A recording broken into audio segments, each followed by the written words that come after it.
지은 지 5년밖에 안 된 컨디션이 최상인 전원주택입니다. 보는 것처럼 관리 상태가 정말 좋아 몸만 오면 될 듯한데요. 땅 101평, 건물 40평으로 방 3개, 화장실 3개 구조입니다. 4, 5인 식구 거주하기 딱 좋은 평수이고요. 저렴하면서 수리 부담 없는 바로 들어가서 살 수 있는 깔끔한 전원주택 찾는 분들에게 딱 맞는 물건입니다. 부동산 1도 몰라도 이 영상 끝까지 보면 동네 주민보다 잘 알 수 있게 아주 자세히 설명해 드립니다.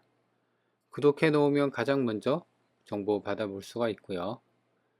안녕하세요, 이사장입니다. 오늘은 꽤나 신축급 전원주택을 보러 왔습니다. 그래서 이 물건은 이제 그 일반적인 경매 물건은 아니고요. 공매 물건입니다. 그래서 잘 찾아보면 이런 식의 공매 물건도 좀 괜찮은 가격대에 나온 게 있고요. 그래서 진입로를 가보면 여기가 이제 전원마을이에요. 바로 오른쪽에 이제 본건인데요. 약간 이제 완만하게 경사로가 져 있고, 그래서 아스팔트 도로가 한 4, 5m 정도에 이제 바로 오른쪽에 이렇게 접해 있습니다. 그래서 이제 차에서 내려서 보면 아까에서 차에서 본 것처럼 이쪽이 이제 마을 입구, 그러니까 이제 전원마을 입구에 바로 초입에 있는 그런 물건이에요. 그래서 이제 쭉 올라가 보면 여기까지는 급경사는 아닌데요. 완만한 경사로입니다. 그래서 차로 올라갈 때는 좀 엑셀을 좀 지그시 밟아줘야 되고요. 그래서 도로폭도 넓습니다. 여기가 대략 한 4, 5m 정도 되는 도로고요. 그래서 오른쪽에 보이는 게 바로 벙커입니다. 그래서 이제 컨테이너 박스도 있고 건물도 있고 뭐 그런데요. 일단 이제 컨테이너는 매각 대상이 아니에요. 그래서 이거 같은 경우는 지금 주인이랑 좀 협의를 해야 할 사항이고요. 그래서 이제 보는 것처럼 2층짜리 단독 주택입니다. 그래서 땅도 101평이고 100평 정도 되고, 그리고 이제 보는 것처럼 이제 앞마당까지 이렇게 차가 쑥 들어갑니다. 그래서 지금 보면은 여기 단차가 거의 없어요. 지금 매트를 좀 깔아 놨는데요. 단차 없이 한 번에 이렇게 쑥 들어갈 수가 있고, 그래서 이제 차량 접근성도 좋고, 그리고 옆집하고 뒷집 땅에 대한 이제 필지 경계 구분도 담벼락으로 잘 되어 있습니다. 그래서 이제 지금은 사람이 살고 있는 것 같아요. 그래서 이제 관리를 좀 잘 해놨고, 그래서 이제 보시는 것처럼 깔끔한 상태를 보고 있습니다. 그래서 집이 전체적으로 이제 약간 밝은 베이지색 느낌입니다. 그래서 좀 깔끔한 그런 인상을 주고요. 그리고 이제 보면은 이게 지금 2층짜리인데요. 지금 구조도 괜찮아요. 이게 방이 3개, 그러니까 1층에는 방이 1개, 그다음에 화장실이 2개가 있더라고요. 그리고 2층에는 방이 2개, 그다음에 화장실 1개, 이렇게 해서 총 방 3개, 화장실 3개입니다. 그래서 식구 수가 좀 많은 분들 있죠. 그러니까 이제 자녀들이랑 뭐 아니면 부모님이랑 학과 계획이 있으신 분들, 그런 분들한테는 괜찮을 것 같아요. 그래서 보는 것처럼 데크도 이제 잘 정리가 되어 있고요. 그리고 이제 확대해서 보더라도 건물, 지금 지붕에서 물 홈통도 보면은 잘 연결이 되어 있고, 그래도 이제 2020년 승인 건물이라 그래도 이런 거 보면은 새 건물 느낌이 확 납니다. 그죠? 그래서 건물 상태가 당연히 좋을 수밖에 없는 그런 정황이 있습니다. 그래서 이제 앞마당도 이제 그렇게 크진 않지만요. 이렇게 소소하게 전원 생활을 할 수 있는 그 정도로 좀 되어 있는 것 같고, 그리고 측면에 이제 보면요. 여기도 이제 흙밭으로 좀 되어 있는데 하수구도 잘 되어 있고, 그다음에 측면에 보면 저렇게 LPG 가스통이 자리 잡고 있습니다. 그래서 아마 요거 같은 경우는 제 생각으로는 지금 LPG가 아니라, 아니, 도시가스가 아니라 LPG로 쓰고 있어서 이제 도시가스에 대한 어떤 연료비보다는 좀 더 나가는 그런 비용이 발생합니다. 그래서 이제 그런 게 좀 약간 아쉬운 점이긴 한데요. 지금 가격대를 본다고 하면 이게 원래 감정이 2억 6천 정도 됐습니다. 근데 이제 2억대인데 요 정도 싸게 그 가격대도 그렇고요. 건물 상태도 그러면은 나름 좀 괜찮은 축에 속하거든요. 가격인데. 근데 이거 같은 경우는 이제 공매권이라 한번 유찰이 되면은 10%씩 일주일마다 10%씩 빠지는 그런 상황입니다. 그래서 지금 한 3회 정도 해갖고 30% 정도 빠졌거든요. 그래서 관심 있는 분들은 이런 거 빨리 봤다가 빨리 잡은 사람이 임자거든요. 주변 풍경은 아까 얘기한 것처럼 전원마을이 이제 있는 곳이에요. 위성지도로 보면은 땅의 모양은 이제 이렇게 약간 직사각형인데 되어 있고요. 그래서 본건이 여기 있고 여기도 공터가 있고 여기도 앞마당이 작게 좀 있습니다. 그래서 보시면 이제 주출입문은 이쪽인데요. 사실상 이쪽이 이제 위로 봤을 땐 북쪽입니다. 그래서 향은 북향, 그러니까 이제 향은 이쪽이 이제 남쪽이거든요. 그래서 북향의 향을 갖고 있다. 이런 점은 좀 아쉬운 점이죠. 그리고 아까 얘기한 것처럼 여기가 왕복 2차선 주도로입니다. 그래서 여기서 여기가 대략 한 4, 5m 정도 되는 폭인 도를 갖고 있는데 여기서 이렇게 들어오고요. 그래서 마을 초입에 있고 주변에 보면 이렇게 본건이랑 비슷한 전원주택들이 좀 몰려 있는 전원단지 속에 위치한 본건이다. 이렇게 보시면 돼요. 그래서 이제 뒤로는 이제 노는 땅도 있고 야산 뒷산으로 이제 둘러싸여 있고요. 그래서 이쪽에는 이제 전원마을이 형성되어 있고 하기 때문에 뭐 혐오시설이나 이런 것은 볼 수가 없었습니다. 근데 이제 다만 여기 위쪽으로 묘가 있네요. 그죠? 근데 이제 요거는 이 집이나 이 집에 대해서 상황이고요. 그래서 본권은 딱히 뭐 미칠 영향은 없다. 지적들을 보면요, 땅의 모양은 이렇게 되어 있습니다. 그죠? 그리고 본권이 이렇게 자리 잡고 있고, 아까도 말한 것처럼 여기가 한 4, 5m 정도 되는 도로라고 했죠. 그래서 도로에 잘 접해 있다. 그래서 지금 보면은 요거는 이제 그 사건 번호가 아니라 이거는 공매 관리 번호입니다. 그래서 감정가가 2억 4천이군요. 아까 정정할게요. 2억 6천 정도라고 했는데, 근데 지금은 이제 1억대까지 이게 한 3번 정도 유찰이 돼서 1억 8천, 1억대까지 빠졌다. 그리고 2020년 승인 건물이고 땅하고 건물 모두 포함한 가격입니다.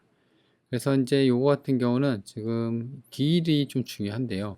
지금 촬영 날짜가 12월 10일이거든요. 그래서 이제 다음 입찰을 볼 때가 한 여기입니다. 그래서 12월 10일 날 이제 입찰을 해서 12월 12일 날 오전 09시에 개찰을 합니다. 여기 보이죠?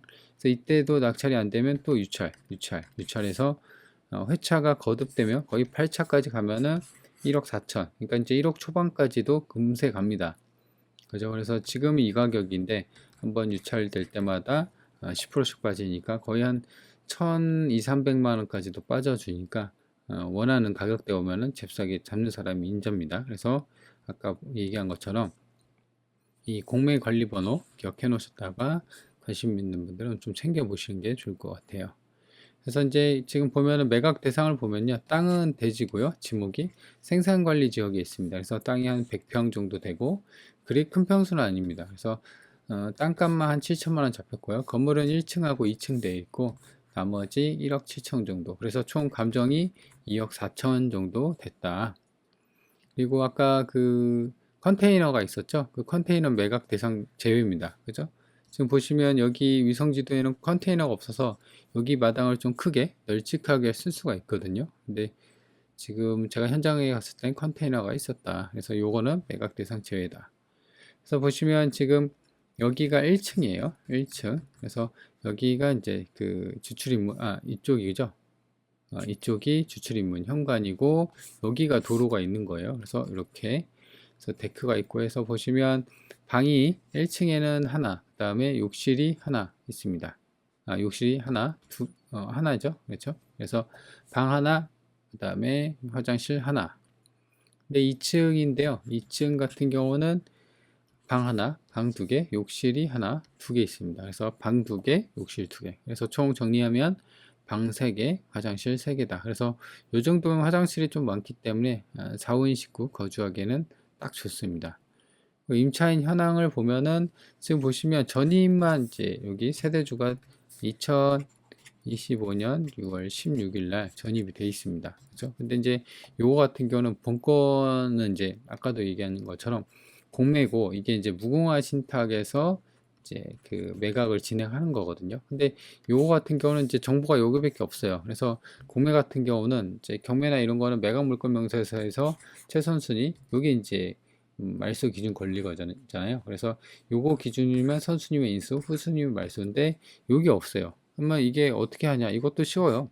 전입 날짜 나왔잖아요. 그래서 등기부 등본을 떼봅니다. 근데 등기부 등본을 떼보나 마나 아마도 이런 거 같은 경우는 이제 담보 신탁으로, 그러니까 이제 여러분들이 은행에서 돈을 빌리잖아요. 근데 이제 일반적으로 이제 돈을 빌린다고 하면은 그 근저당이나 저당을 자꾸 생각을 하죠. 근데 이제 그거 말고 신탁이라는 게 있어요. 그러니까 이제 이 부동산 명의를 이 신탁사, 그러니까 우리나라에 신탁사가 좀 있거든요. 뭐 무궁화 신탁, 국제자산 신탁, 우리 무슨 신탁, 국민 무슨 신탁이 있는데, 여튼 그런 신탁사에다가 명의를 내 거지만 집주인이 이제 내 거예요. 이게 내 거지만 돈을 빌릴 목적으로 명의를 이쪽으로 넘겨줍니다. 이걸 이제 담보신탁이라고 하거든요.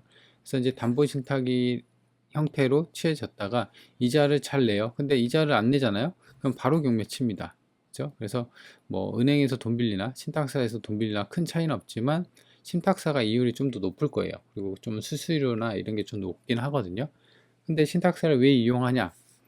보통 은행에서는 대출이 안 해줄 때 이렇게 신탁사로 넘어옵니다. 그래서 율이 좀 높고 하다 보니까는 대출 이자 부담이 좀 돼요. 그래서 단기성 자금으로 쓸 때는 신탁을 쓰곤 합니다. 저도 예전에 이제 뭐그 수도권의 빌라를 한 4,950인가 낙찰 받았는데, 당시에 이제 그 대출 돈이 없으니까 투자금이 거의 10%, 그러니까 이거 제가 샀을 때 한 700만 원 있었나? 뭐 이 정도밖에 없었는데 이걸 샀거든요. 결국엔 대출 최대한 알아보고 그다음에 수수료 납부하면은 그래도 이제 대출 많이 끌어오면 되겠다 했는데, 일반 은행에선 대출을 많이 안 해줬습니다. 그래서 저도 이제 신탁을 써서 85인가 90%까지 땡겼어요. 그래서 요거 좀 수리해 갖고 전세를 5,500에 놨습니다. 그러면 이제 전부 상환이죠. 그렇죠? 이런 식으로 어차피 잠깐 한 저도 이때 한 2, 3개월 갖다 썼나요? 이렇게 쓰고 전세를 나니까는 큰 부담이 없는데, 여튼 일반적인 우리가 이제 흔히 말하는 뭐 집 살 때 실거주나 이런 목적을 사기에는 신탁사는 상당히 불안합니다. 왜냐면 이율이 높기 때문이에요. 그래서 제 생각에 이것도 마찬가지로 높은 이율 때문에 이자 감당이 좀 어려워서 바로 이렇게 공매가 나온 게 아닌가 싶어요. 그래서 지금 확인할 거는 여튼 그 건물 등기부등본을 떼서 이 전입일자랑 비교를 합니다. 그래서 선순위냐 후순위냐를 따져서 이제 그 이게 최선순위 말소 기준 권리보다 이제 선순위냐 후순위냐에 따라서 이제 선순위면 인수, 후순위면 말소인데, 제 생각으로는 이 세대주가 건물 주인인 것 같아요. 집주인. 이게 추정이 됩니다. 물론 이제 안 떼봤는데 그래도 이제 주인이 아닐 가능성이 있으니까 중요한 거는 이제 요거는 건물 등기부를 좀 떼보고 아까도 얘기한 것처럼 그 선순위냐 후순위냐 이런 걸 좀 따져봐야 되는 그런 과제는 좀 남아 있습니다.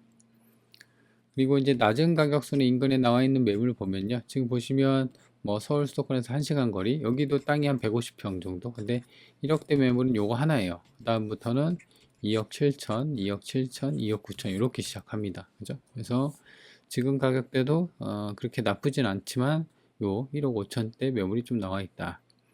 그리고 실거래 볼 텐데 지금 현재 최저가로 보면은 1억 8,400인데 지금 땅이 101평입니다. 그러면은 평당 한 182만원, 대략 한 180을 잡아볼까요? 평당 180을 잡으면 이게 분권입니다. 180만원. 그러면은 인근에 최근에 거래된 거 보면은 210만원, 150만원, 140만원.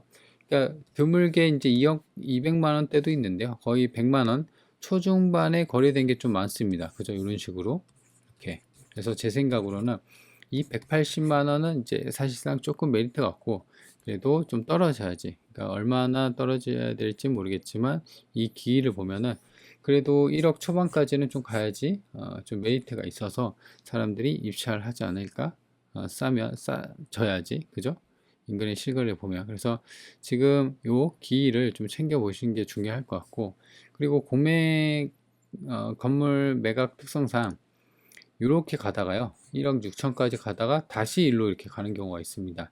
왜냐하면 이 이하로 팔면은 채권 회수가 어렵기 때문에 이렇게 덜어 이렇게 가는 경우가 있거든요. 그래서 이제 계속 좀 추이를 지켜보고 좀 더 떨어졌다고 하더라도 좋아할 게 아니라 또 취소되는지 그런 여부도 좀 챙겨야 된다라는 겁니다. 그래서 공매 같은 경우는 좀 손을 좀 신경을 많이 써야 돼요.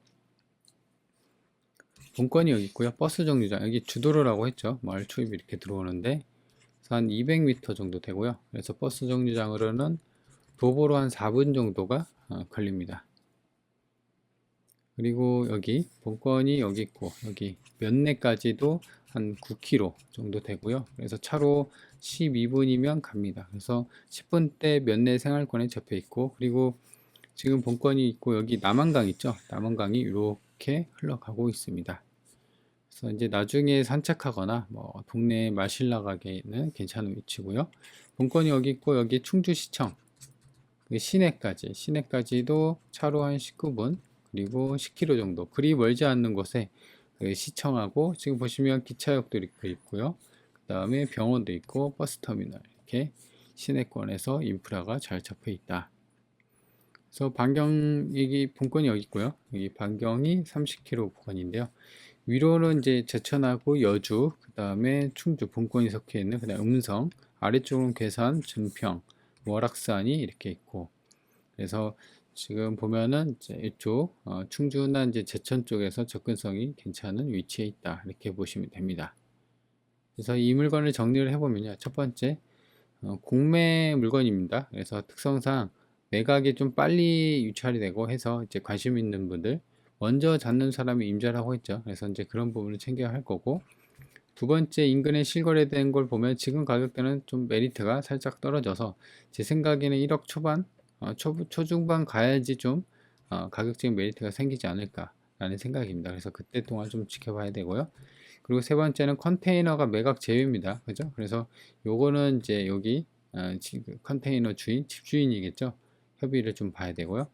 세 번째로는 이제 건물도 그 신식이고, 그리고 뭐 새로 손볼 거나 그런 건 없습니다. 다만 이제 아까도 얘기한 것처럼 인수금 여부가 있습니다. 그래서 등기부를 떼봐야지 된다고 말씀드렸죠. 그래서 등기부의 최선순위 권리 설정이라고 이제 전입 날짜를 비교해서 선순위냐 후순위냐 이걸 따져야 되고요. 그리고 이제 명도에 대한 부분도 좀 있습니다. 그죠? 그래서 이제 지금 살고 있는 분을 내보내야 되는 거죠. 그거는 뭐 어차피 큰 문제가 안 되니까, 그런 명도가 이제 사실 부담이 되긴 합니다. 그래서 뭐 잘 협의해서 이제 내보내면 되니까, 돈하고 시간만 주면은 대부분 나으니까 너무 크게 걱정을 안 해도 된다. 그래서 이제 정리가 이제 다 됐고요. 그래서 관심 있는 분들은 한번 챙겨 보시기 바랍니다.